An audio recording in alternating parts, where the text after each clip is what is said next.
Hello there everyone. So you all know that I've collected the cards for the Furnace Dragon. So now we are going to hatch this legendary by collecting 100 cards of the Furnace Dragon. So this is the baby from a Furnace Dragon. He's always strange looking whether he is baby or not. So we got the Furnace Dragon in our collection for the event of the Guanti Dragon collection, and we got the Guanti Dragon, which is a legendary wind and fire elemental dragon.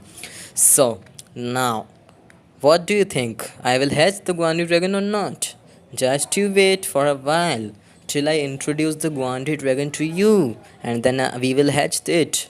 So the Guanti Dragon is a legendary, and he possesses fire and wind elements. You all know that. And let's go to the Furnace Dragon, and this is the Furnace Dragon in its habitat.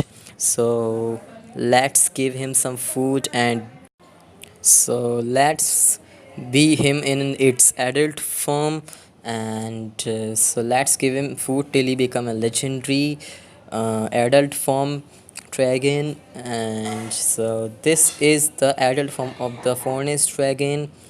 Have you noticed something? In the baby form there is a eye defect. His eye was not moving, but in the adult form his eyes are moving as per view of us. So this is the game love to have some changes in the baby form. I don't think so. And also guys, there is a new dungeon event. Sorry, the dungeon has been coming in DML, so you please spend your old dungeon tokens, because they will not no more be available after the updation of the new dungeon in the Dragon Mania Legends.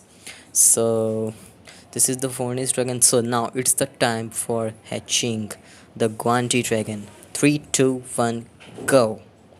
So this is the Guanti Dragon's egg we have here, and now let's hatch the Guanti Dragon. And oh, this is his baby farm. He's a legendary. He's in the legendary, and increase my legendary dragons by 1. So there are creatures more adept at vanquishing evil than the Guanti Dragon. Oh, his codex entry is also good. So